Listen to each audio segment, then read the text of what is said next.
Pemirsa, berjumpa lagi bersama saya Ari Bayu dalam acara Napak Tilas Budaya Nusantara. Kali ini saya ditemani oleh Bopo Sutrisno. Dalam kesempatan ini saya akan bertanya-tanya tentang kisah Ki Ageng Selo, sang penangkap petir. Nah, pemirsa tentu saja penasaran kok bisa Ki Ageng Selo menangkap petir itu gimana? Langsung saja kita tanyakan ke Bopo Sutrisno. Bopo Sutrisno, ya. Ini ada cerita tentang Ki Ageng Selo, sang penangkap petir, Bopo. Nah, itu kok bisa menangkap petir itu yang saya heran-heran tuh, kok saya bingung tuh gimana kok bisa menangkap petir Ki Ageng Selo itu. Mohon Bopo ceritakan tentang Ki Ageng Selo, sang penangkap petir itu, Bopo. Sepengetahuan Bopo.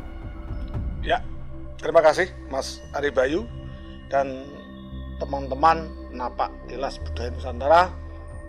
Menjawab pertanyaan dari Mas Ari Bayu, kisah Ki Ageng Selo kok mampu menangkap petir, itu jadi pertanyaan yang besar ya. Penasaran yang teramat gitulah ya istilahnya. Bisa nangkap petir. Gini Mas Ari Bayu, tentu saya akan matur dulu siapa toh Ki Ageng Selo itu. Siapa? Ki Ageng Selo itu bernama Bagus Sogum Abdurrahman, anak dari Lembu Peteng yang menikah dengan Nawangsih. Nawangsih itu yang diyakini masyarakat sekitar Tarub adalah anak dari bidadari yang bernama Nawangwulan yang diperistri oleh Joko Tarub, yang kebetulan menurut legenda masyarakat setempat di saat bidadari itu mandi, Joko Tarub mengambil salah satu selendang dari bidadari tersebut dan akhirnya semua bidadari meninggalkan sedang tempat untuk mandi yang namanya Nawangwulan tidak bisa kembali karena telah kehilangan selendang itu, ya toh. Akhirnya ditolonglah oleh Joko Tarub karena Nawangwulan berjanji barang siapa yang membantu saya, menolong saya, dan dia akan, kalau perempuan akan jadi saudara, kalau pria akan jadi suami saya. Dan ditolonglah seorang oleh Joko Tarub tadi dan mempunyai anak yang saya sampaikan tadi, Nawangsih, dan diperistri oleh Bondan Kejawen. Bondan Kejawen adalah anak Prabu Brawijaya kelima, gitu loh Mas. Berarti masih kerajaan, masih Trah Mojopahit. Lah, di saat mempunyai anak yang ganteng, kebetulan anak ini berguru pada Sunan Kalijogo. Di masa remajanya dia berguru, bergelut tentang kawruh agama juga yang lain di bawah wiridan seorang Sunan Kalijogo, salah satu wali di Jawa yang cukup karismatik yang bernuansakan kejawen. Berarti yang itu masih muridnya murid Sunan Kalijogo juga. Nah, setelah pulang di Desa Selo, kerajaan Demak Bintoro membutuhkan prajurit.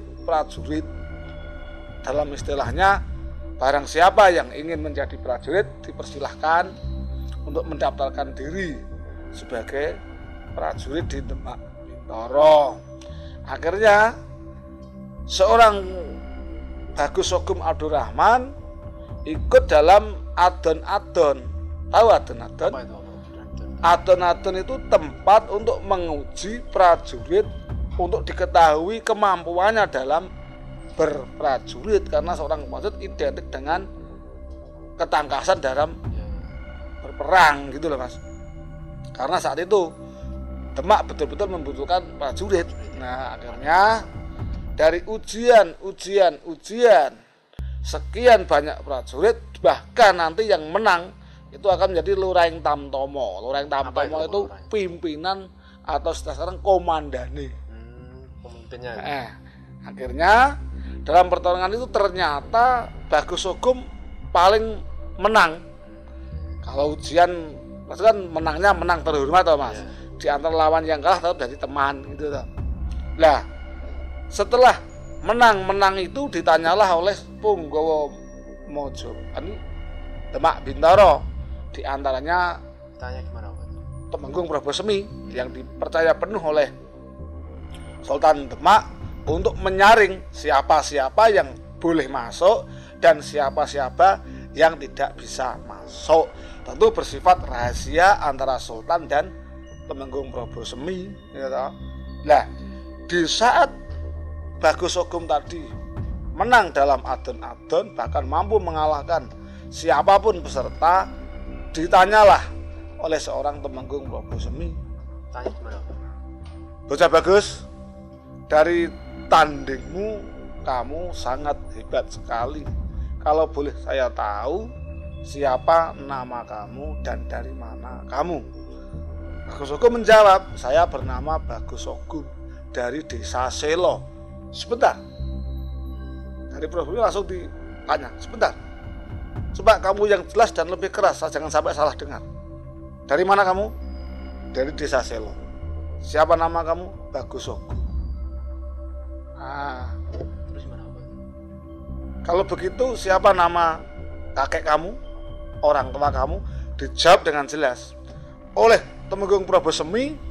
Langsung, maaf Bagus Sogum, menurut ketangkasan kamu boleh menang, tapi menurut saya dan pertimbangan saya, kamu tidak diterima sebagai prajurit di Demak Bintoro.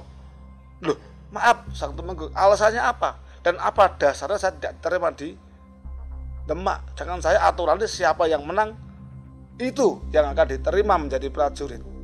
Oleh Prabu Semi, kamu tidak perlu tahu apa alasannya. Kamu tidak diterima di Demak. Pokoknya tidak terima, ya tidak diterima. Itu aja. Sudah, kamu pulang saja. Nggak dikasih alasan yang jelas ya? Itu kan hak prioritas seorang pemimpin atau penyaring prajurit, Mas. Akhirnya pulanglah dengan kekecewaan seorang Bagus Sogum. Jauh-jauh datang ingin ngabdikan diri ke Demak dan capek-capek berkelahi. Ternyata di saat pendadaran dia menang, ternyata tidak diterima sebagai prajurit dengan alasan yang tidak diketahui. Akhirnya pulanglah seorang Bagus Sogum. Ternyata seorang Prabu Semi mungkin, ini perkiraan saya, apa itu karena terah Majapahit, atau hal ini masih wiridan pengging, atau mungkin orang-orang yang menganut kawruh yang dianggap orang-orang Demak kurang disenangi, mungkin ya. Wiridan pengging itu apa? Wiridan pengging itu salah satu murid yang menganut paham, kalau sekarang ya, pengging itu kan termasuk wiridan di Kebu Kenongo, yang mana dia masih menganut Sasi Jenar. Kala itu kan dianggap kurang disukai oleh orang-orang Demak, karena isu yang beredar di Demak kan seorang Siti Jenar kan dianggap salah, cuma dianggap. Nah, karena tema hari ini tentang Kang Selo, saya lanjutkan ya. Kepulangan Bagus Sogum di desa Selo itu diketahui oleh warga Selo atau murid-murid Kakek Selo atau rakyat Selo. Akhirnya mereka memutuskan untuk demo dalam istilah sekarang. Menganggap kalau orang-orang Demak itu tidak adil.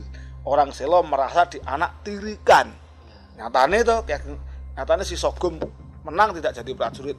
Ya sak candake Mas, ada yang bawa bendo, ada yang bawa itu toh, bawa peralatan pertanian itu loh. Akhirnya mereka itu mau datang ke Demak tanpa sepengetahuan Bagus Sogum. Akhirnya ditututi oleh Bagus Sogum, mau kemana ini?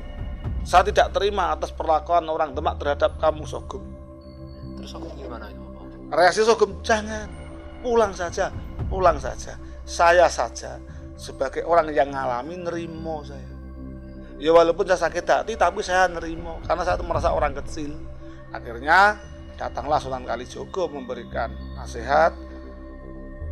Hei wahai rakyat Selo, janganlah kamu mementingkan keberanianmu. Kawruhono atau taulah kamu, sehebat apapun kamu tidak akan mampu mengalahkan Demak. Karena kamu hanya orang petani yang ahli dalam bertani, bukan ahli dalam peperangan. Dalam hal ini menurut saya kamu sebaiknya pulang saja. Akhirnya pulang oleh Sunan Kalijogo dan pulang, dan Sogum membimbing mereka dalam ilmu pertanian, ilmu kawruh agama Islam. Nah, di saat bertani itu, Mas, Ya, kenapa? nah, di saat bertani itu mereka yang sedang bertani di sawah, kebetulan suasana mendung gelap, ya toh. Ya namanya petani kan ada kalanya dioyak oleh keadaan. Kalau tidak dilembur sampai sore, jangan-jangan besok tidak bisa tanam.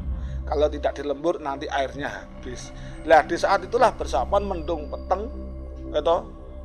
Bertani itu tidak do pulang, banyak yang tidak pulang. Ya, banyaklah. Bahkan ada petir yang nyamper, dir. Lah, petani beramburan pulang takut kalau ada petir. Di antaranya yang jadi paling depan petani-petani itu adalah Bagus Sogum tadi.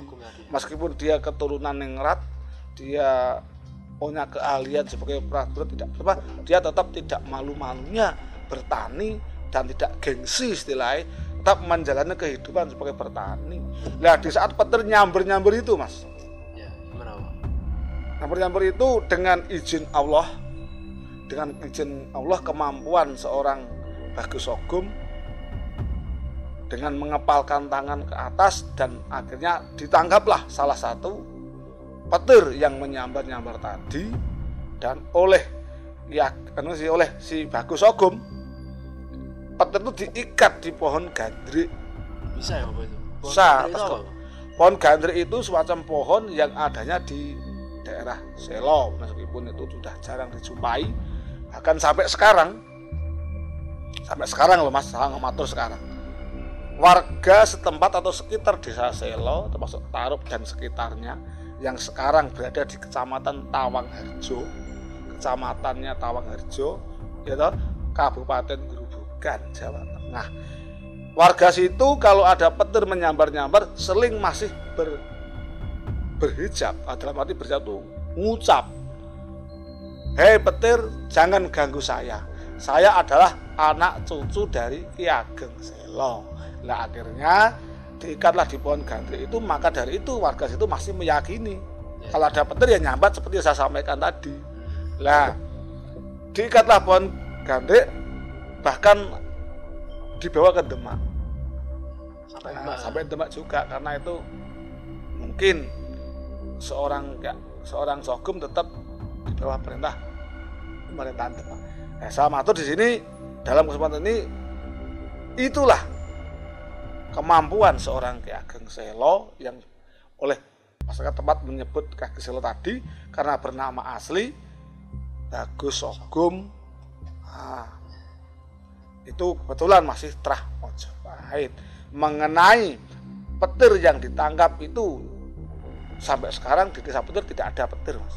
Yang ada ya jauh, tapi jauh. Tapi keras dekat itu tidak ada. Ya, tidak ada sampai saat ini, Mas.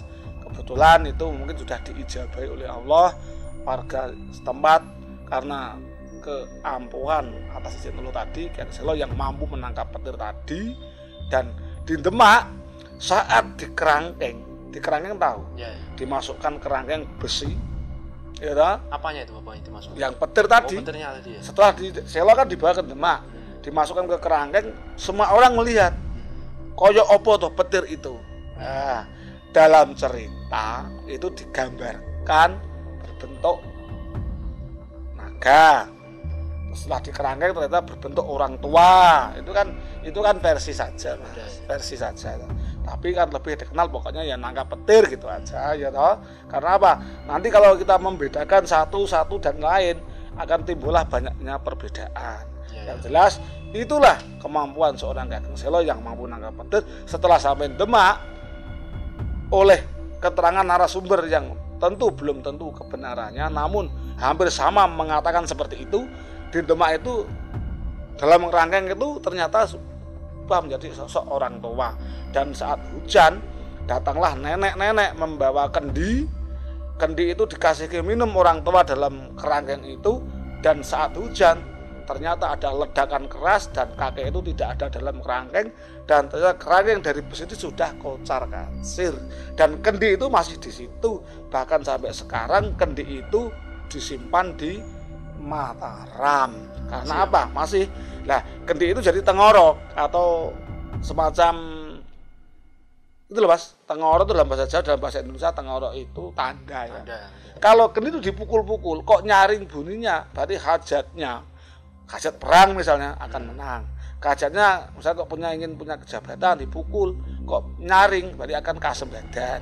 Itu sekarang masih ada di Mataram. Karena kegagalan seorang Bagus Sogom atau Ki Ageng Selo yang diterima dengan ikhlas tadi, berdoalah Ki Ageng Selo, biarlah kegagalan ini saya yang tanggung. Saya minta kepada Allah Subhanahu wa taala, anak turun saya semoga menjadi orang yang beruntung nasibnya. Dalam hal ini kebetulan banyak turun-turun di Mataram yang sekarang Surakarta Hadiningrat itu adalah cikal bakalnya adalah Bagus Sogom atau Ki Ageng Selo, orang yang daftar prajurit tidak diterima tadi dan orang yang mampu menangkap petir tadi. Gitu Mas Ari. Sekali lagi ya, secara pribadi saya minta maaf kalau ada kesalahan versi atau seri yang lain. Saya mengakui saya belum tentu benar dan orang lain janganlah dianggap cerita mereka salah, karena bisa juga dia yang benar. Entah itu sumber dari mana kita sama-sama tidak tahu. Dengan ucapan alhamdulillah, dengan perbincangan hari ini bukan menghilangkan salah satu kelabuh atau kepahlawanan Ki Ageng Selo, namun justru kita angkat seorang waliullah yang saat ini makamnya berada di Selo, di Kecamatan Tawangharjo, dan saat ini banyak yang ziarah ke sana. Mungkin Mas Ari Bayu dan teman-teman kalau suatu saat ziarah di makam Ki Ageng Selo, sangat mudah dicari dan alamatnya mudah, strategis sekali dan jadi wisata religi. Demikian tadi, kurang lebih saya mohon maaf ya. Demikian pemirsa, kisah yang disampaikan oleh Bopo tentang Ki Ageng Selo sang penangkap petir. Apabila ada salah-salah kata, kami mohon maaf. Tetap ikuti video-video kita selanjutnya. Tetap di Salam Napak Tilas Budaya Nusantara. Diminum Bopo kopinya? Ya.